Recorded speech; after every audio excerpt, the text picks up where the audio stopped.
Air India విమాన ప్రమాదం ఘటనా స్థలాన్ని నేడు పరిశీలించిన ప్రధాని మోదీ.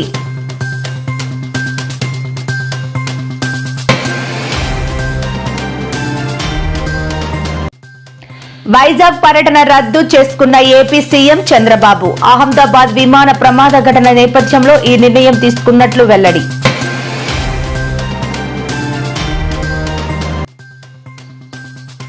తెలంగాణలో ఆదిలాబాద్ జిల్లాలో వర్ష బీభత్సం, పిడుగుపాటుకు 6 రైతులు బలి.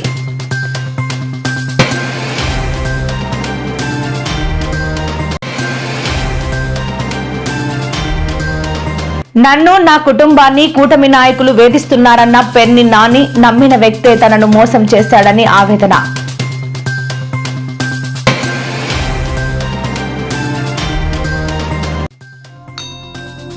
యాదగిరిగుట్ట భక్తులకు బ్యాడ్ న్యూస్. టికెట్ ధరలు 800 నుండి 1000కి పెంచిన కాంగ్రెస్ ప్రభుత్వం.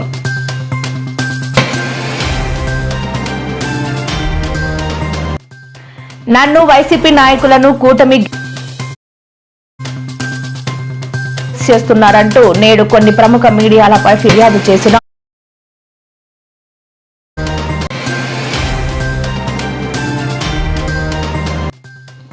నేడు రేవంత్ రెడ్డితో భేటీ అయిన మాదిగ ఎమ్మెల్యేలు తమ సామాజిక వర్గానికి చోటు కల్పించినందుకు కృతజ్ఞతలు తెలుపుతూ సత్కారం.